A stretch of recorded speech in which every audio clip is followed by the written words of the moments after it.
the case study is done, we'll be done. We'll be done for today.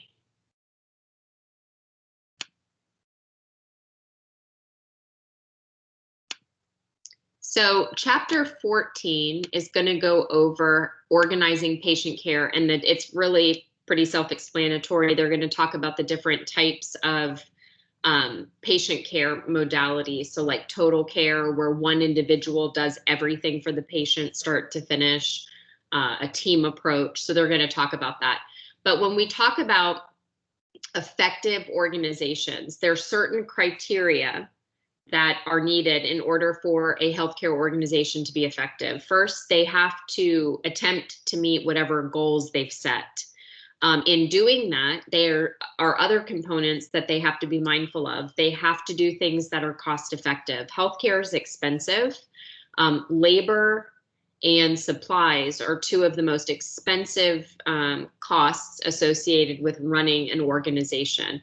So they have to do things with the patient's best interest at mind and the organization's best interest, but they can't go out and just buy the best of the best because they'll go under financially. They have to satisfy the patient.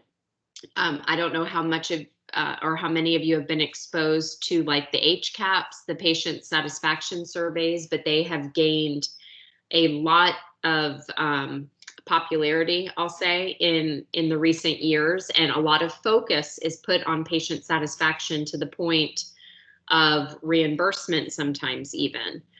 So they want to make sure people are happy with the care that they've received. But in doing that, they also have to be mindful that their nurses are happy and they have to be satisfied with their job and their organization. So in most places, you'll find that you're provided with at least a yearly survey where you get to voice what you really like about the organization and then maybe some things that you think can be changed. And those should be taken into account in order for the organization to make changes so that the work environment is as positive as possible.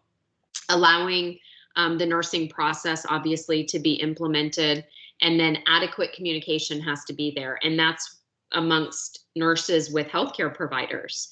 If there isn't good communication between the nursing staff who's at the bedside spending hours with these patients and the providers who round maybe 5 minutes during the day, there is going to be a huge downfall in, well, patient outcomes as well as nursing satisfaction. You're going to start having a lot of adverse events, sentinel events, which we're going to get into later. When selecting the type of organizational patient care, there's things that they have to look at. So that's either we're going to do total patient care or we're going to do team care here. That has to be based on patient acuity. So you'll find in some units like potentially the ICU, those patients are very critical. So they have to look at multiple things as far as how they're going to deliver care with patients of that acuity. A lot of times a nurse has two patients and they do total patient care. Where I did my residency, I was in the CCU and I did it twice in the CCU because I loved it. They had two patients and they did everything top to bottom, medication, bed baths, wound dressing, they did everything. They didn't have a tech who came in and emptied Foley's and all that, but you really got to know your patient. So they have to look at the patient acuity and not just the financial component of it, because that sometimes is not the best indicator as to what type of approach we should have in delivery of care. Then you have to be knowledgeable of the skill that's required for the different tasks for the patient care for that specific population. And that really needs to be a driver of deciding how this unit or this area of the hospital is going to operate the best. Another thing to keep in mind is, I say empower nurses. Nurses want autonomy. They want to be able to make decisions on their own. But there are people who do not want a super challenging position where they're having to make decisions on their own all the time. There are people in nursing, and I've worked with many of them, who want to show up, they want to do their job, they want to clock out, and they want to go home. They do not want to be a manager, never have. They don't plan on doing anything that's going to require going back to school. They want to do their tasks, take care of patients, and go home. Think about, for some of you, because I'm sure some of you are a little bit more like, you want to know exactly what you have to do. You don't want to have to make the decisions on your own. And in nursing, especially as a new nurse, you may feel like, oh my gosh, I'm going to make a mistake. Just tell me what I need to do. On a couple of the written assignments you've had for me, I gave you a rubric, but I may not have dictated every component of the paper. I didn't give you exact headings. I didn't give you the format that it needed to be in. There are some students who like that because then they get to be a bit creative. They get to do it in the way that works for them or their group. And then there are other students that are like, the rubric doesn't say X, Y, and Z, and they want every detail mapped out. And that's okay. We all have different personalities. So you do have to get to know your team, in that you want to afford people the opportunity to grow and be challenged and have autonomy in making decisions. But there's going to be individuals, just tell me what you want me to do and I'll do it. I have no problem, but I don't want to be the one having to make those decisions. So you have to it goes back to getting to know your team and making sure that it's individualized in how we treat them. And then the rest of the chapter is going to go into discussing the different models of patient care. So you'll go over that on your own. All right, let me bring up here this one. All right, so we are going to do the second case study. And in this one, it's got some of the same key players. Beverly, she was the manager last time. So she has to direct Sarah Crane, who's a nurse, this individual, who's floating to the med-surg unit, about actions to take regarding Mr. Adams. He is the patient. He's 3 days post-op following a total hip arthroplasty, and he fell during her shift. First, Beverly and Sarah are going to complete a focused assessment of the client. Beverly provides direction on how to complete an incident report, discusses the characteristics regarding a sentinel event and malpractice. And that's the malpractice component of it is something that we've discussed. So you'll get to hear that information again. Sarah shares her feelings with Beverly about floating to the med-surg unit, and then Beverly discusses with Dwight Sanchez the steps of progressive discipline she plans to take with Nikki, the assistive personnel who left the unit to take a personal phone call, leaving the client who fell unattended.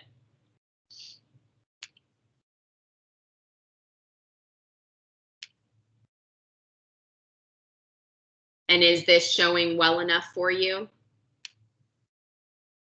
Is it large enough? Yes. Okay, great. Sarah, what's going on? You seem upset. Mr. Adams fell about a half an hour ago. I think he's okay, but I just don't know how it happened.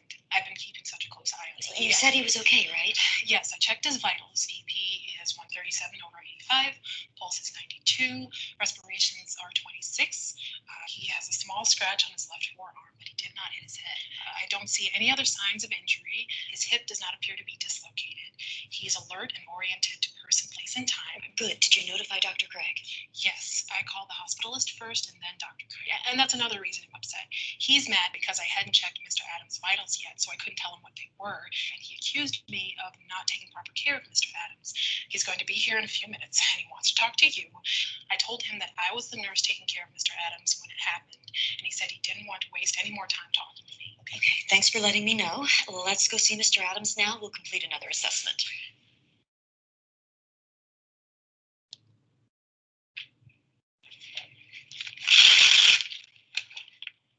Well, Mr. Adams, your vital signs are stable, and I don't see any evidence of injury to your hip, but you do have a small scratch on your arm.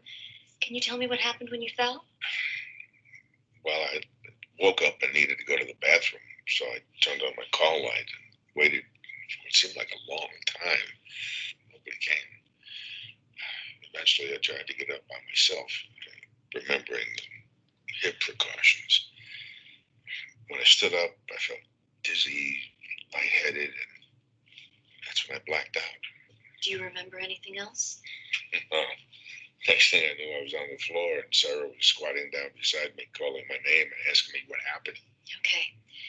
Well, everything looks okay right now. Sarah has notified Dr. Craig, and he'll be here in a few minutes, and I'm certain he'll order an x-ray just to verify that your hip wasn't injured in the fall. Do either of you have any more questions? No, but I'm really upset by this. Dad said he fell because no one answered his call light. I know you're upset. I plan to look into this situation and follow through with the staff. I want to find a way to thank you for being so caring. Will you please come back and check on my father later? I trust your judgment. Yes, the breakfast trays will be here soon, so I'll be back later to check on you. Is there anything else you need before I leave? Okay, then. Should I help complete the incident report? Yes, please.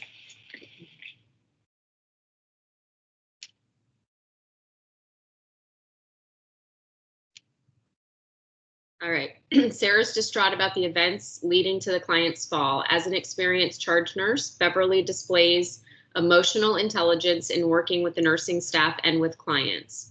Which of the following is a characteristic of an emotionally intelligent leader?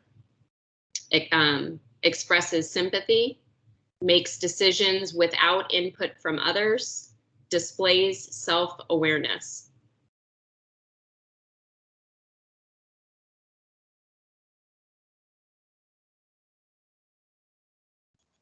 Sympathy. Okay. I hear expresses sympathy. Anyone think anything else? I'd say display self-awareness. Okay. Self-awareness. Do I have a third person tiebreaker? Unless you go with the I agree with the display self-awareness. Okay. Is there a reason why you are not selecting the sympathy one? Because I think it would be right if it said expresses empathy, Okay. but Not sympathy. yeah. All right, let's take a peek. That is correct. And so when you sympathize with somebody, it's that you've gone through it, right? Empathy just shows caring for them, but you're not saying that you've been through that particular situation. Let me see ATIs. ATIs will be said much better than what I'm saying. An emotionally intelligent leader displays empathy. So you are absolutely correct. I think that was Amber. Good job. Ms. Hanford suggests that she's going to offer Beverly a gift to show her appreciation for the care she's providing her father. How should Beverly respond to this offer? Unit manager must grant approval before I can accept the gift. I cannot accept the gift until after your father leaves the hospital. Thank you for the offer, but I'm unable to accept the gift. The last one. Okay, and why do you feel it's the last one? I remember reading it somewhere, but I just remember we're not supposed to be accepting gifts Okay. from clients. Okay. Anybody else feel it's anything different than this one? All right, let's see. And that is correct. So you are going to see patients who want to give you a gift or give you money. We're doing our job, right? So we don't accept gifts from patients. Now, sometimes patients will bring a thing of donuts to the unit, something along those lines. It's usually not turned away, but you're doing your job. You want to assure them that you are taking the best care of their loved one and that you're unable to accept the gift. Right. Now they're going to fill out an incident report. Okay, let's talk about the events leading up to this incident. First, you said that you were aware that Mr. Adams was at risk for a fall? Yes. When I started caring for him, I checked his medical record. A nurse completed a fall risk assessment during pre-admission and noted that his risk was medium. His fall risk assessment after surgery had him at high risk. The nurse completed a fall risk assessment every 12 hours since admission, and it's been high each time. Since I was concerned about his risk, I instructed Nikki, the AP who works the night shift, to ensure that his bed was in a low position, that he could reach his call light, and to remind him that if he needed anything to use his call light, and we would come right in and help. I also asked that she respond to his call light promptly and check in on him every 2 hours. Did she follow your instructions? Yes, for part of the night. After he fell, I asked her if she checked in on him at 0600, and she said no. She said she didn't see the call light because she left the unit to take a personal phone call. Okay, I'll follow up with that. I think we have enough to fill out this incident report now. All right, Sarah, sorry about that interruption. I had to take a call. Okay, I think I'm finished. Thank you for helping me with this incident report. You're welcome. I'll take a look at it before you leave this morning to make sure all the sections are filled out correctly. Okay, I'd appreciate that. I'm still so upset about this. I know this report will be reviewed by others, especially if it's determined to be a sentinel event. Don't worry, Sarah. A fall is not a sentinel event on an inpatient unit, but it is something that we take very seriously. I'm so worried about what will happen during this investigation. Could a fall lead to a lawsuit? Yes. Are you familiar with the elements that are necessary to prove a case of malpractice?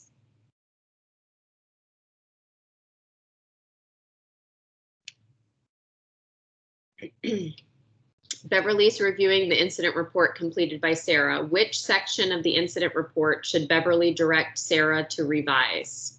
Description of the event, follow-up actions taken after the event, factors that contributed to the event.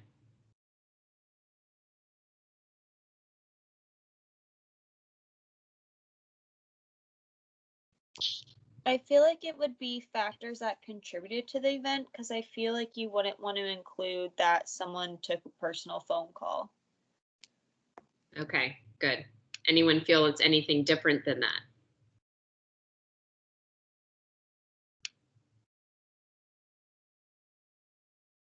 So follow-up actions taken after the event.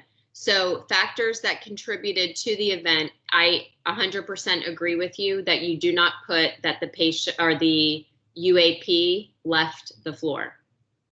So I think it might have been even a test question. When you're documenting things, whether in the patient's file or an incident report, you want to be as objective as possible. So the factors contributing to the event are in a incident report aren't going in the patient's file. Where they go is to risk management. If you have a fall with a head injury or an injury, then a something called a root cause analysis will be done, which we'll be talking about, I think it's next week. That has to be investigated immediately because the patient suffered harm. This individual fell and he has an abrasion on his arm, but it's not a significant injury. So I don't know. I haven't done this case study yet, but I don't know if they're going to end up doing a root cause analysis. They may, but it's urgent when a patient is injured. So let's say they had hit their head, because we know the complications can be severe with that. So you do want to describe the event, and you want to be as objective as you can about the factors that contributed to the event.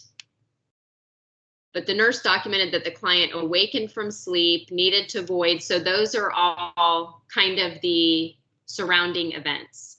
But notice it doesn't say that the UAP left the floor for a personal call. So you are 100% correct. That should not be in there. But this is what happened. He needed to go to the bathroom, press the call light, and I don't even think they talked about nobody responded. Good. He pressed the call light and then he tried to ambulate without assistance. See how it's not placing blame? It's not saying he pressed the call light, nobody came, and so he got up on his own. You're just giving those facts, being very objective. This is what happened. And that way you're not pointing a finger, because those can be sequestered during a lawsuit as well. And now we're naming the person who didn't show up, left the floor. And so then that is going to be grounds definitely for a lawsuit. Let's see what they say about the follow-up actions. The nurse documented that the provider, risk manager, and client's daughter were notified, but she did not document her post-fall assessment, actions taken, the client's response, as well as the provider's response. Were we supposed to see her report? Because how are we supposed to know that? I feel like we missed part of that.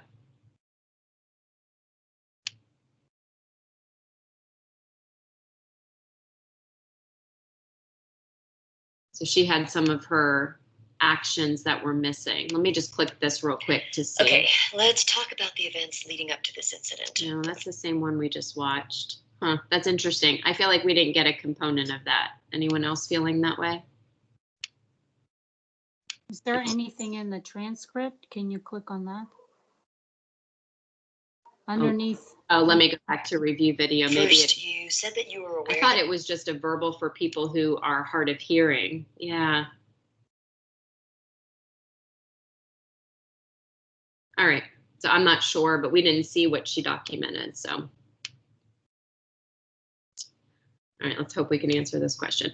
Beverly, the charge nurse, is providing instructions to Sarah. She completes the incident report regarding his fall. Which of the following statements should Beverly include in the instruction?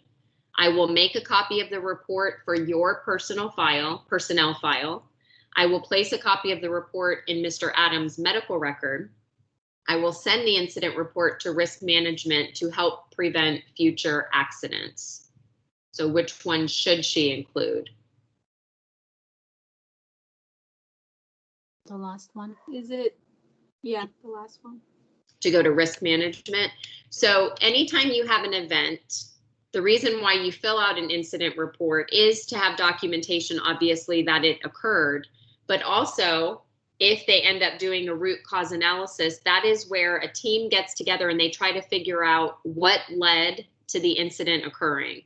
So in this circumstance, they may have a meeting, and we'll see if they end up doing an RCA, where they maybe determine that certain policies need to be put in place that are very clear as to when you can leave a unit.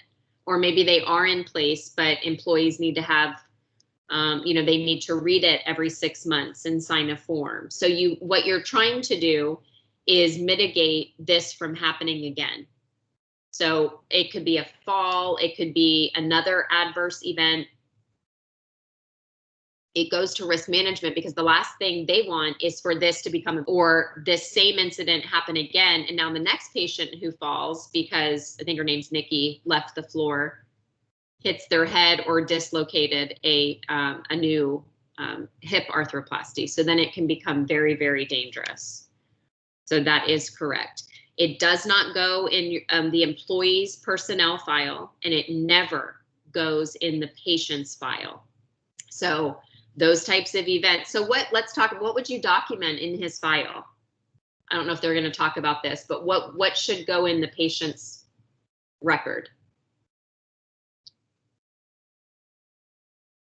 Maybe just that he had a fall without injury, or if he did have injury, what it was, and then his vitals after. Okay. So in being as objective as possible in stating the facts, patient found on floor next to bed at 06:15, a head to toe assessment completed, vital signs were boom, boom, boom. All you're stating are the facts. That's what happened. We didn't even state he fell because we didn't see him fall. He's on the floor at 6:15, did an assessment, vital signs are stable, and you could put in there even Dr., I don't know his name, Greg notified. That's it. You don't want to make any assumptions. So just try to be as objective as you possibly can. And yep. I have a hypothetical question. If the daughter was upset and she knew that an incident report would be filed, could she request a copy of it or anything like that so she could keep as like her own? I don't know if an incident report is something that patients have access to. So they can request, well, the patient, Mr. Adams, can request a copy of his record. I do not know that they have the ability to get incident reports because those are intra-hospital documentations, or it stays within the organization. So I don't know that they would have access to it. Now in a lawsuit, it can be subpoenaed that they can see it. And I believe then risk management would have to turn it over, but it's typically not something that a patient would have access to because it's basically documentation to be used within and between hospital personnel. It's not directly involving the patient, even though it existed about the patient. That's not the purpose of it. Okay. Does thank that you. help you? Yeah, so I don't know that she could get a copy of it. But she could get a copy of his records, and it would be documented, patient found on floor at 6:15. You know, that would be in there, but it doesn't state what happened. It's just very objective data. Beverly's providing Sarah with an example of a sentinel event. I know we really haven't discussed that just quite yet, but Beverly should tell Sarah that which of the following situations is a sentinel event. So think of a sentinel event as an event that causes significant harm to a patient, like surgical site infection, wrong site surgery is a sentinel event. Those are events that should never happen.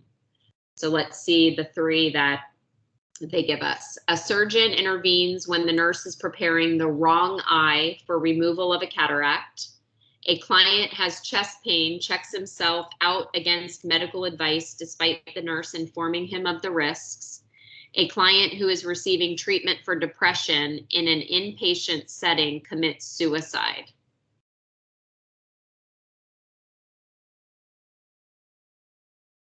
Suicide one. First one. Okay, I heard the suicide one. Did someone say something different, or this one as well? I was thinking the first one. Okay, you were. One, Okay, so a surgeon intervenes when a nurse is preparing the wrong eye for removal of a cataract. Okay, I got two for this one for this. No, I take it back. It's been cut.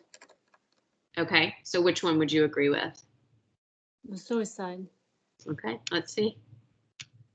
And that is correct, and you picked up on it. So the event has to have occurred. This is what we almost consider, it's called a near miss. You can still write it up as an incident report because that shouldn't have happened. We need to figure out where in the process did the ball get dropped that the nurse ended up prepping the wrong eye. But as long as no drops have been instilled, the surgery wasn't completed, it doesn't constitute as a sentinel event. Now we look at that last one. You've got an individual who is receiving care for depression, known depression, in an inpatient setting and still has the ability and the means to commit suicide. That is an event that should never occur. Let's see their explanation of it. A sentinel event is an occurrence that is unexpected and involves death or serious injury. So a near miss is an incident report worthy, but it doesn't constitute as a sentinel event. Beverly and Sarah are discussing the elements that are necessary to prove a case of malpractice. Which of the following statements by Sarah requires further explanation to Beverly? A duty must exist between the nurse and the client. The client reports that there was an injury. There has to be a demonstrated causal relationship between the client's injury and the nursing care provided. So you're looking for the one that requires further explanation by Beverly.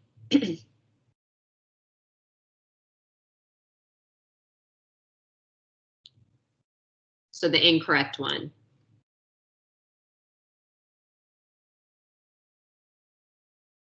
Would that be that the client is reporting an injury? Okay. Any of the others? Is it the last one? There has to be a demonstrated causal relationship. Okay, so I got 2 and 3. Need a tiebreaker.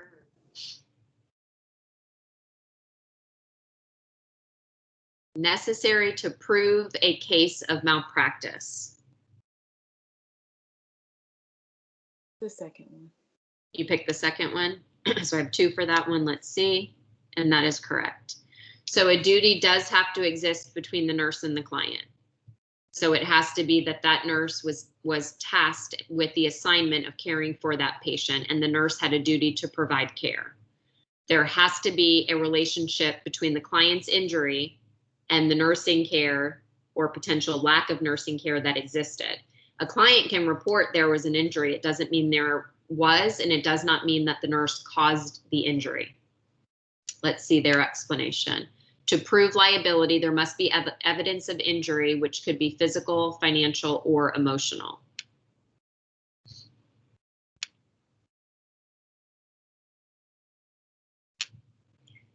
How comfortable are you with floating to medical units? Well, I worked med-surg for several years before moving to obstetrics. I always try to make a complete analysis of the situation before I accept an assignment. That's a great approach. I floated several times during the last few months, so I've become quite comfortable. Some of my skills from OB also carry over to other units, like initiating an IV, giving medications, performing a focused assessment. It also helps me to receive a brief orientation to the unit at the beginning of the shift. Anything else help? Well, it helps if I can be assigned clients who are more stable. I like it when a new client comes in during a shift and the charge nurse assigns that client to a nurse who's always working on that unit.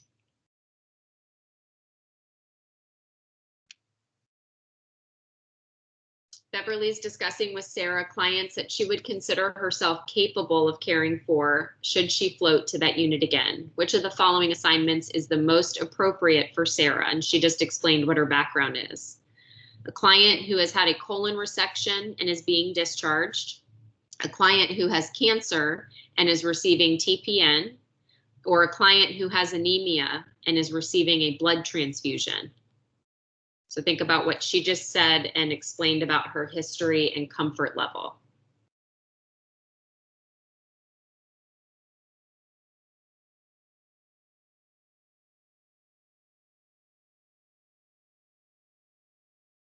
Number one. Okay, and what makes you feel it's number one? She looks like she wants to have stable patients, so this is a person who's being discharged. Okay. We wouldn't be discharging somebody who's unstable. Okay. Anyone else thinking anything different from that response?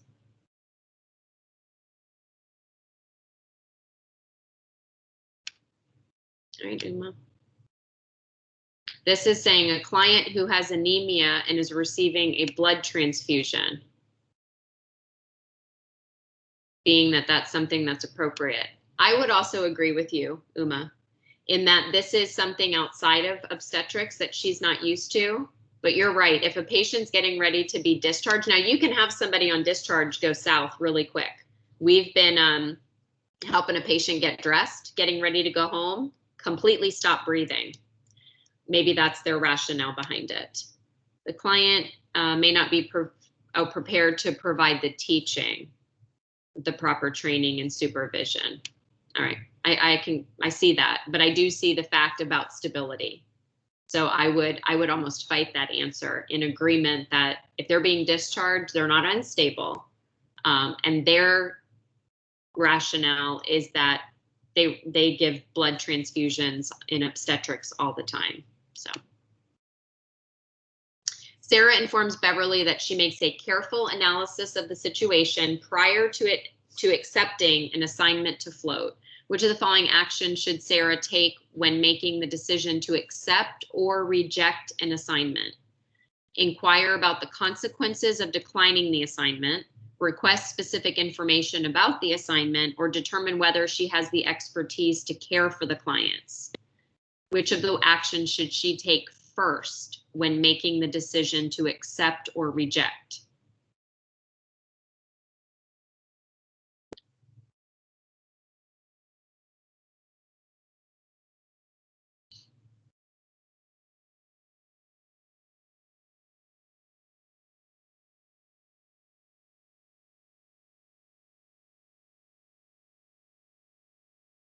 The last one?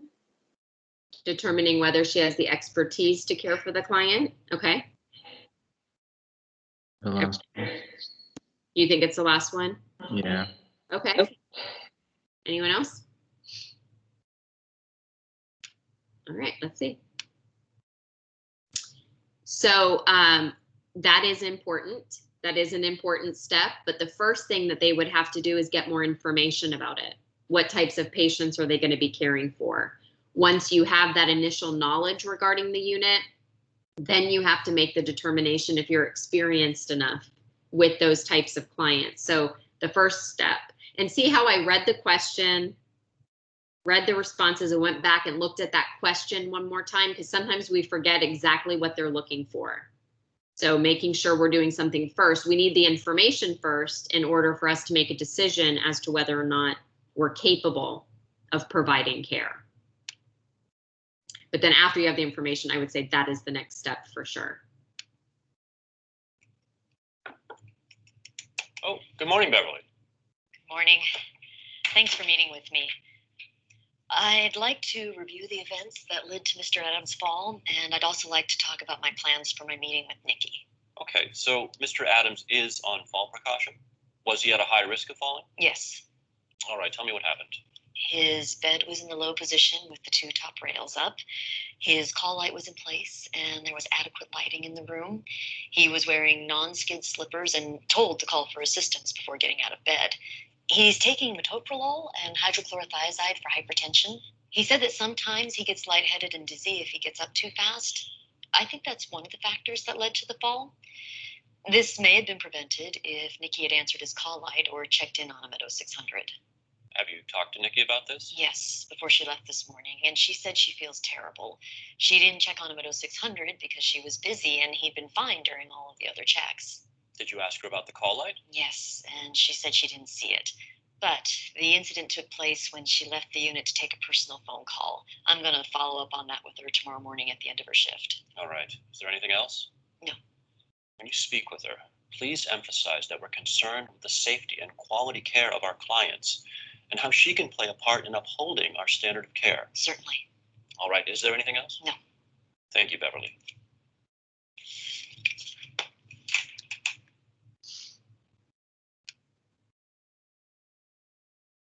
Beverly is preparing to meet with Nikki to discuss the recent incident regarding Mr. Adams. Using a progressive discipline process, which of the following steps should Beverly take at this time? Place Nikki on suspension with pay, issue a written warning to Nikki, provide Nikki with a verbal warning. We haven't really gone over this, so just kind of rationalize it the best that you can. The last one. Verbal? Mhm. Okay, and how did you, since we haven't discussed it, what made you come to that conclusion?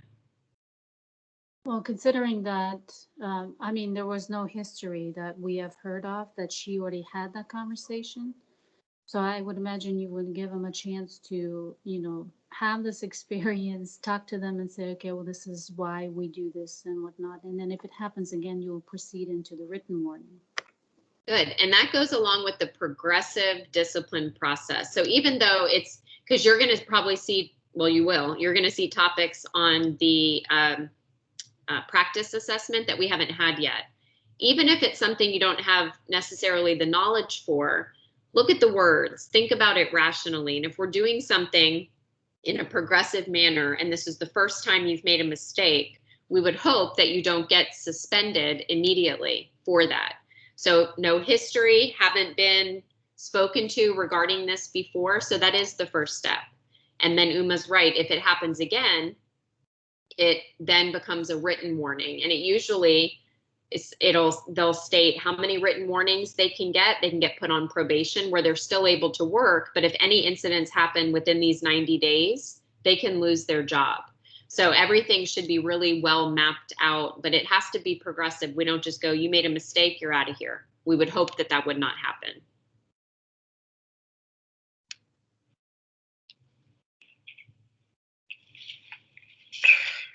Hi, Beverly. I'm so glad you're back. Hello. I'm here to find out how your father's doing. Well, Dr. Craig was just here and he examined my father and he said, other than the scratch, there's no apparent injury from the fall. He ordered an x-ray just to make sure that there's no damage to the hip from the fall, but he believes it to be unlikely. That's good news. Yes, I'm very relieved. He said he plans to discharge me from the hospital tomorrow, pending the results of the x-ray. Great. Your father's nurse will review instructions about your home care before you leave, and you'll also receive a copy. Dr. Craig also made a referral for a home health nurse to visit. Someone from social services will discuss this with you before you leave the hospital. Okay, thank you. I'm really worried about bringing him home.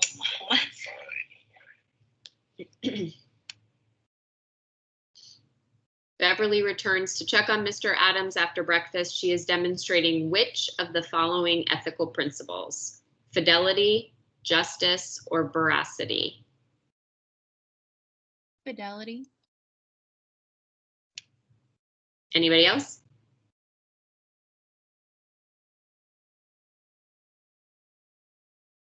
We're all in agreement. Good job.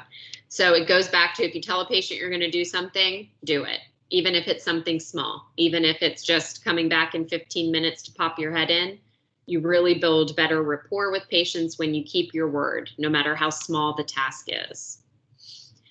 Miss Hanford tells Beverly she's worried about her father's upcoming discharge. Which of the following is an appropriate response for Beverly to give at this time?